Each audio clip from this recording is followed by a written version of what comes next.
નમસ્કાર મિત્રો, સ્વાગત છે તમારું અમારી યુટ્યુબ ચેનલ છોડ સાહિત્ય અને શિક્ષણમાં। હું છું પ્રોફેસર વાળા અને આપના માટે લાવ્યો છું ઈશ્વર પરમારની એક સુંદર ટૂંકી વાર્તા। વાર્તાનું નામ છે ઢોરા। વાર્તા છે ગામડાના એક વૃદ્ધ રાજીમાની।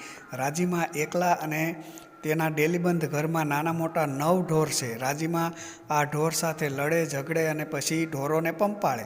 રાજીમાના બંને દીકરા ભણતા પરણીને દૂર શહેરમાં સ્થિર થયા છે। તેઓ રાજીમાને તેડાવે પણ રાજીમા જવાબ મોકલે કે ભોમકાની માયા મેલી મેલાતી નથી, તમે જ એક આંટો આવી જાઓ। પણ દીકરાઓ રજા નથી, વહુની તબિયત સારી નથી, બાળકોનું શિક્ષણ બગડે વગેરે બહાના કાઢી આવતા નથી।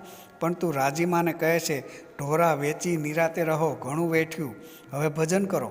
આમ પૈસા અને કાગળ તેમના દીકરાઓ રાજીમાને નિયમિત પહોંચાડતા હતા અને રાજીમા પણ દીકરાઓના કાગળનો જવાબ નિયમિત આપતા।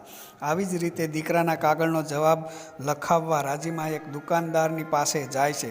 ત્યારે દુકાનદારે કહ્યું, માડી, વેચી દો ઢોર, રહો નિરાતે, પૈસાની ક્યાં આપદા છે તમારે?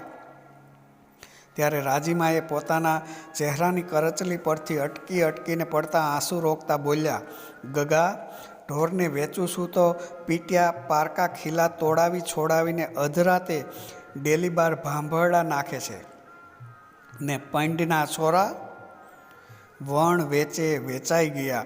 એટલું કહેતા રાજીમાની આંખમાંથી એક મોટું આંસુ ટપકી પડ્યું અને આગળ બોલ્યા, નથી લખવો કાગળ મારે। કોરું કાગળ ફાડી નાખી બોલ્યા, ભાઈ, હવે તો મારે છોરા ઈ ઢોરા ને ઢોરા ઈ છોરા। તો અહીં વાર્તા પૂર્ણ થાય છે। પોતાના ઘરડા મા બાપને ગામમાં છોડી શહેરમાં રહેનારા માટે આ ચેતવણી આપતી વાર્તા છે। તેઓ ભલે ન કહે કે બોલે, પણ પોતાના સંતાનો સાથે છેલ્લી ઉંમરમાં રહેવાના તેમને અભરખા જરૂર હોય। વાર્તા ગમી હોય તો લાઈક, શેર અને કોમેન્ટ કરી અમારી ચેનલને સબસ્ક્રાઈબ કરજો। આપણે ફરી મળીશું એક નવી વાર્તા સાથે। ત્યાં સુધી આપ સર્વ ખુશ રહો, તંદુરસ્ત રહો। ધન્યવાદ।